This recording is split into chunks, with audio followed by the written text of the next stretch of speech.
नमस्कार, मैं कमलेश कबीर आपका एक बार फिर स्वागत करता हूं इस नए एपिसोड में। आज के इस एपिसोड में हम बात करेंगे दिल्ली के विधानसभा चुनाव की। लेकिन इस एपिसोड में हमारा फोकस रहेगा भारतीय जनता पार्टी के ऊपर। भारतीय जनता पार्टी जिस तरीके से लोकसभा चुनाव में जो गलती की थी, ठीक उसी तरीके की गलती हो सकता है भारतीय जनता पार्टी को लग रहा हो कि उससे उसका फायदा होगा, लेकिन आंशिक फायदे के लिए दूरगामी अगर हम सोचें तो उससे भारतीय जनता पार्टी को नुकसान होता हुआ ही नजर आ रहा है। और जब हम ऐसा कहते हैं कि क्यों, तो इस बार दिल्ली के विधानसभा चुनाव में जिस तरीके से भारतीय जनता पार्टी की पहली लिस्ट और दूसरी लिस्ट आई है, उसके बाद से एक चीज जो तय नजर आ रही है वो ये नजर आ रही है कि भारतीय जनता पार्टी ध्रुवीकरण से बचना चाह रही है। क्योंकि लड़ाई जो है सिर्फ 5% से 7% वोटों के आसपास की जो है वो चल रही है।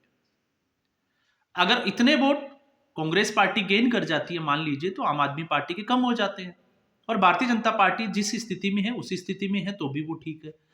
अगर भारतीय जनता पार्टी के बढ़ जाते हैं, आम आदमी पार्टी के कम हो जाते हैं, तो भी भारतीय जनता पार्टी के लिए अच्छी बात है। तो ध्रुवीकरण से बच रही है, ऐसा हम इसलिए कह रहे हैं क्योंकि दिल्ली की जनता को और बड़े दिनों से एक चर्चा का विषय बना हुआ है नुपुर शर्मा। क्योंकि जिस तरीके से पिछले 2 से 3 साल में जो नुपुर शर्मा के साथ हुआ, सर तन से जुदा उसका विरोध, और उसके बाद में जिस तरीके से बटोगे तो कटोगे, हार्ड हिंदुत्व। तो अब ऐसी स्थिति में दिल्ली के लोग, जनता, जिसकी ये जो है वो काफी हम कह सकते हैं कि बड़ी मजबूती से डिमांड जो है वो बढ़ती जा रही है नुपुर शर्मा की। लेकिन हमें इंतजार था दूसरी लिस्ट का। हम इसके ऊपर बात ही कर रहे थे कि क्या नुपुर शर्मा को भारतीय जनता पार्टी टिकट देगी। तो दूसरी लिस्ट में 29 नवंबर की घोषणा की, तो अब तक जो है वो 58 प्रत्याशियों की लिस्ट भारतीय जनता पार्टी की सामने आ चुकी है। नुपुर शर्मा का नाम नहीं है। लेकिन पिछले 4-5 दिन से जिस सीट का जो है वो अनुमान लगाया जा रहा था लोगों के द्वारा, राजनीतिक विश्लेषकों के द्वारा, बाबरपुर की सीट, जहां से आम आदमी पार्टी के गोपाल राय चुनाव लड़ रहे हैं, तो उस सीट से भारतीय जनता पार्टी का अभी तक किसी प्रत्याशी का नाम जो है वो सार्वजनिक नहीं हुआ है।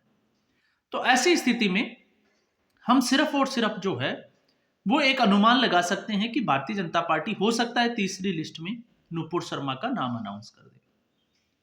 लेकिन अब जो है वो इसके ऊपर शंका भी पैदा होने लग गई, क्योंकि अब ज्यादा सीटों के ऊपर कुछ बचा नहीं है, 12 सीटें बाकी है। अब ऐसी स्थिति में दिल्ली की विधानसभा में अगर हम देखें तो 70 में से लगभग 8-10 सीटें ऐसी है जो मुस्लिम बाहुल्य क्षेत्रों में आती है। और भारतीय जनता पार्टी को लग रहा है कि अगर नुपुर शर्मा को चुनावी मैदान में उतार दिया जाएगा तो फिर वही प्रकरण जो है वो वापस से उठा लिया जाएगा, जो सरतन से जुदा और मोहम्मद पैगंबर के ऊपर जो टिप्पणी थी उसको।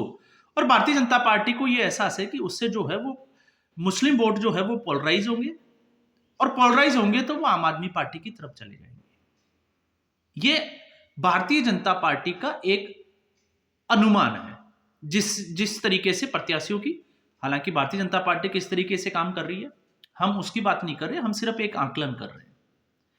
अब ऐसी स्थिति में आप सोच के देखिए, जिस तरीके से अरविंद केजरीवाल कुछ दिनों पहले उन्होंने जो है वो एक, आपने पता होगा, एक सार्वजनिक तौर पे घोषणा की कि भारतीय जनता पार्टी रमेश बिधूड़ी को मुख्यमंत्री का चेहरा बना रही है। इसके पीछे की वजह क्या थी?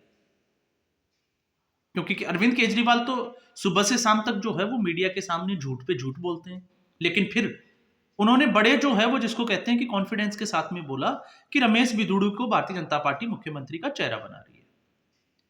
तो रमेश बिधूड़ी क्यों? क्योंकि रमेश बिधूड़ी के नाम से आपको दानिश अलीवाला संसद का वो घटनाक्रम जरूर याद आ जाता है, और उससे ये सीधे तौर से अगर आप देखोगे तो कनेक्शन वही मुस्लिम वोटों की तरफ है। क्योंकि अरविंद केजरीवाल को भी, या अरविंद केजरीवाल की हड़बड़ाहट है वो भी साफ तौर से इशारा कर रही है कि इस बार मुस्लिम वोट जो है, जिस तरीके से कांग्रेस पार्टी ने प्रत्याशी उतारे हैं, तो मुस्लिम वोट कांग्रेस पार्टी की तरफ जाता हुआ दिखाई दे रहा है। ये अरविंद केजरीवाल को अच्छे से पता है। अब अरविंद केजरीवाल की मजबूरी यह है कि मुसलमानों को यह संदेश देना है कि भारतीय जनता पार्टी को अगर कोई पार्टी हरा सकती है दिल्ली में, तो वो आम आदमी पार्टी हरा सकती है। और फिर उसमें अगर भारतीय जनता पार्टी की सरकार बन जाती है तो रमेश बिधूड़ी जो है वो मुख्यमंत्री होंगे। तो उससे जिस तरीके से संसद की वो टिप्पणी हो, और फिर अभी जो आतिशी मार लेना और दूसरी जो टिप्पणियां हुई, उसको आप जोड़कर देख सकते हैं। आपको वो सारी चीजें जो है वो समझ में आना शुरू हो जाएगी। तो ये अरविंद केजरीवाल का साफ तौर से इशारा। दूसरा, आप समझोगे तो जिस तरीके से चाहे वो समाजवादी पार्टी हो, ममता बनर्जी की पार्टी हो, और आप बात करोगे उद्धव ठाकरे, तो उनका भी जो है वो सीधे तौर पे अरविंद केजरीवाल को समर्थन देने का मतलब अरविंद केजरीवाल नहीं है। क्योंकि अगर आप सोच के देखोगे तो अरविंद केजरीवाल का वजूद पश्चिमी बंगाल में क्या है? कुछ भी नहीं, नीलबट्टा सन्नाटा। उत्तर प्रदेश में अखिलेश यादव को अरविंद केजरीवाल से क्या फायदा है? कुछ भी नहीं, क्योंकि अरविंद केजरीवाल ने दिल्ली के सभी पड़ोसी राज्यों में जो है वो चुनाव लड़कर देख लिया, नोटा से भी कम वोट मिले। और जब हम बात करते हैं मुंबई और महाराष्ट्र की, तो उद्धव ठाकरे अगर अरविंद केजरीवाल का समर्थन कर रहे हैं तो आप समझो कि उसका इशारा किस तरफ है। वही बात आ जाती है कि मुस्लिम वोटों का ध्रुवीकरण, इन पार्टियों को डर है कि कहीं मतदाता जो है वो सीधे तौर पे, मुस्लिम मतदाता की मैं बात कर रहा हूं, कि वो कांग्रेस पार्टी के साथ वापस ना जुड़ जाए, जो लोकसभा चुनाव में अखिलेश यादव के साथ चला गया था। अब ये जो है वो डर साफ तौर से, अगर कोई अच्छा कोई अगर विश्लेषक होगा, आकलन करने वाला होगा, तो वो साफ तौर से जो है वो इसकी बात जरूर करेगा।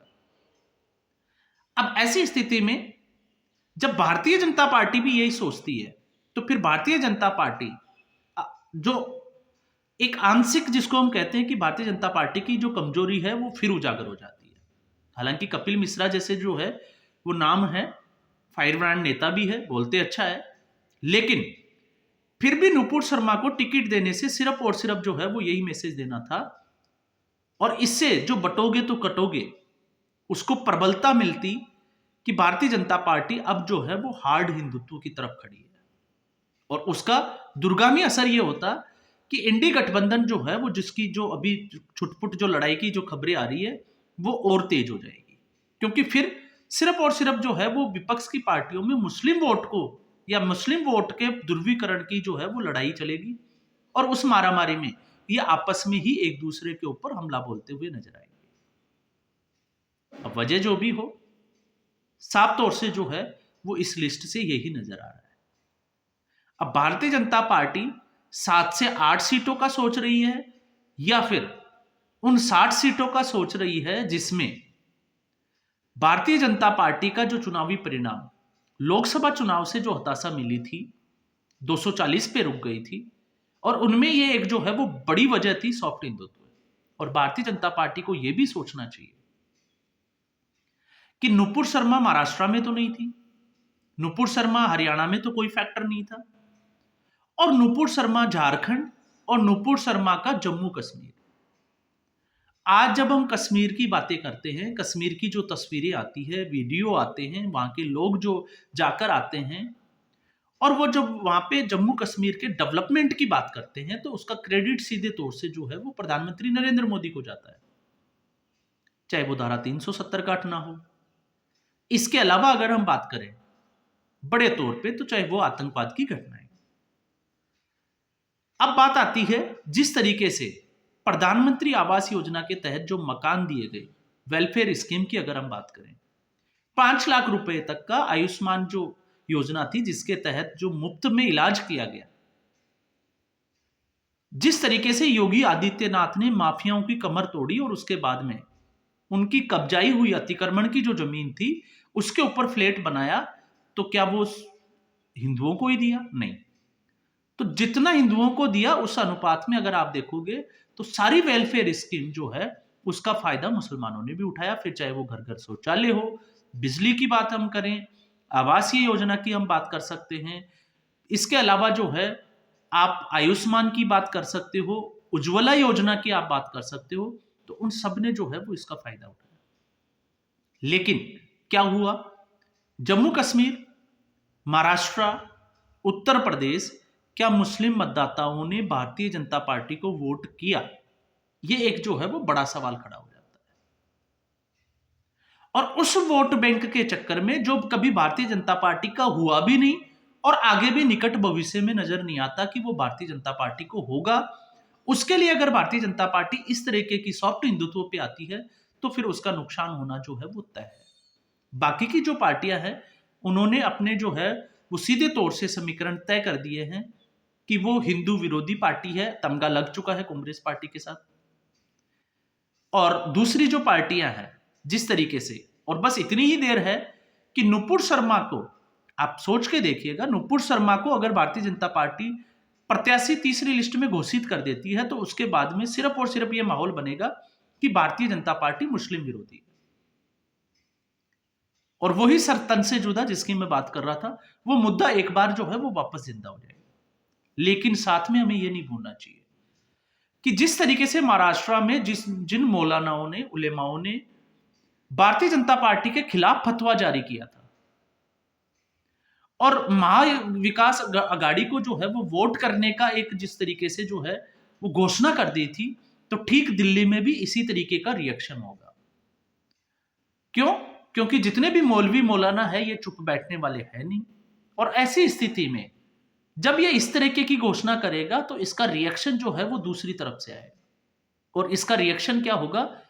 हिंदू फिर जो है उसको गाली दी जाएगी, कुछ इस तरीके की टिप्पणी की जाएगी और हिंदू वोटर जो है वो एक तरफा जाएगा और उसका फायदा जो है वो सीधे तौर से भारतीय जनता पार्टी को होता हुआ नजर आता है। अब भारतीय जनता पार्टी अगर इतने चुनावों के बाद में, इतनी बड़ी पार्टी होने के बाद में भी अगर नुपुर शर्मा को नहीं लेकर आती है तो आप समझ सकते हैं कि भारतीय जनता पार्टी सिर्फ और सिर्फ आंशिक फायदे के लिए आज भी जो है उसी राह पर जाती हुई दिखाई देती है जो बीच बीच में चली जाती थी। आप 2014 का चुनाव उठा के देख लीजिए या फिर 2019 का चुनाव। 2019 का चुनाव सिर्फ और सिर्फ आप देखोगे तो जिस तरीके से 272 से 303 के आंकड़े पे जाना, और उसकी बड़ी वजह क्या थी? उसकी बड़ी वजह थी पुलवामा का बदला, बालाकोट एयर स्ट्राइक और साथ में धारा 370 हटना। तो सिर्फ और सिर्फ जो है वो राष्ट्रवाद की लहर। इसके अलावा अगर आप कोई तीसरा मुद्दा उठा के देखोगे तो वो बाकी मुद्दे जो है वो कमजोर नजर आएंगे। तो फिर भारतीय जनता पार्टी जिस तरीके से, भारतीय जनता पार्टी का 92 के बाद में उदय हुआ है, आप पूरे इतिहास को पढ़ोगे तो आपको जो है, या समझोगे तो आपको फैक्ट्स के साथ तो समझ में आएगा कि भारतीय जनता पार्टी का परंपरागत जो गुड वोट है वो कौन है। और आज भी चाहे भारतीय जनता पार्टी कितना भी कुछ कर ले इन मुस्लिम मतदाताओं के लिए, अब आप जो है वो यहां पर यह तर्क जरूर दे सकते हैं जिस तरीके से उत्तर प्रदेश विधानसभा में उपचुनाव हुए, तो उपचुनाव जो है उसमें मुस्लिम मतदाता ने भारतीय जनता पार्टी को वोट दिया, ये उनकी मजबूरी थी, उनका डर था। क्यों डर था? क्योंकि इन 9 सीटों से भारतीय जनता पार्टी की सरकार गिर जाएगी या सरकार के अस्तित्व पे कोई खतरा आएगा, इस तरीके का कुछ भी नहीं था। लेकिन उनको यह अच्छे से पता था कि अगर ऐसा कुछ होगा, भारतीय जनता पार्टी को वोट नहीं दिया और फिर कुछ गड़बड़ हो गई, तो वहां पर मुख्यमंत्री योगी आदित्यनाथ है। जिस तरीके से संभल में जो सर्वे हुआ और सर्वे के खिलाफ जिस तरीके से पत्थरबाजी की गई, एक अड़ंगा लगाया गया, तो आज उसका जो है वो रिएक्शन योगी आदित्यनाथ का देखा कि पूरा प्रशासन लगा हुआ है और पिछले कुछ दिनों से, 1 महीने से जो है वो पूरे संभल की खुदाई चल रही है। तो इस तरीके की चीजों से बचने के लिए एक जो है वो था, अगर भारतीय जनता पार्टी या उत्तर प्रदेश में अगर अभी विधानसभा चुनाव होने वाले हैं या होंगे मान लो 2027 में, तो उस वक्त आप जब बात करोगे इन्हीं सीटों की, तो यहां पे स्थिति जो है वो अलग हो जाएगी। भले ही योगी आदित्यनाथ कितना भी कुछ भी कर ले, लेकिन मुस्लिम मतदाता भारतीय जनता पार्टी के साथ खड़ा नहीं होगा, क्योंकि उनको पता है कि इससे उनकी सरकार के अस्तित्व पे जो है वो बात है, या तो सरकार बनेगी या तो नहीं बनेगी। तो इसलिए इन चीजों को जो है वो थोड़ा सा हमें समझने की जरूरत है। उसमें बेस्ट एग्जांपल है फैजाबाद की सीट, जिस तरीके से अखिलेश यादव और उनके जो नेता थे अधेश प्रसाद जो जीतकर आए, अयोध्या में राम मंदिर बनने के बावजूद, विकास कार्यों के बावजूद। तो ये किस तरफ इशारा करता है? ये इस तरफ इशारा करता है कि उस वक्त जब चुनाव थे उससे सरकार के अस्तित्व पे जो है वो बात, सवाल खड़ा हो जाता है उपचुनाव में ये देखा जाता है कि इससे सरकार के ऊपर कोई फर्क पड़ेगा या नहीं पड़ेगा। अगर नहीं पड़ेगा तो आप मान के चलिए उपचुनाव में ज्यादातर जो सीटें हैं वो सत्ताधारी पक्ष के जो है वो फेवर में आती है। और आप उठा के देख लीजिए, चाहे राजस्थान की आप बात कर लीजिए, फिर चाहे आप जो है वो उत्तर प्रदेश की बात कर लीजिए। तो इसलिए एक बार फिर जो है हम मैं वही बात दोहरा रहा हूं कि भारतीय जनता पार्टी अगर नुपुर शर्मा को नहीं लेकर आती है तो ये एक आंशिक फायदे के लिए उन 8 से 10 सीटों का जरूर सोच सकती है, लेकिन इसका दुर्गामी जो है वो भारतीय जनता पार्टी को नुकसान होगा। फायदा जो है वो बिल्कुल भी दिखाई नहीं देता है। तो आज के एपिसोड में बस इतना ही। उम्मीद करूंगा वीडियो एपिसोड आपको पसंद आया होगा। वीडियो को लाइक करें, शेयर करें, चैनल जरूर सब्सक्राइब करें। धन्यवाद।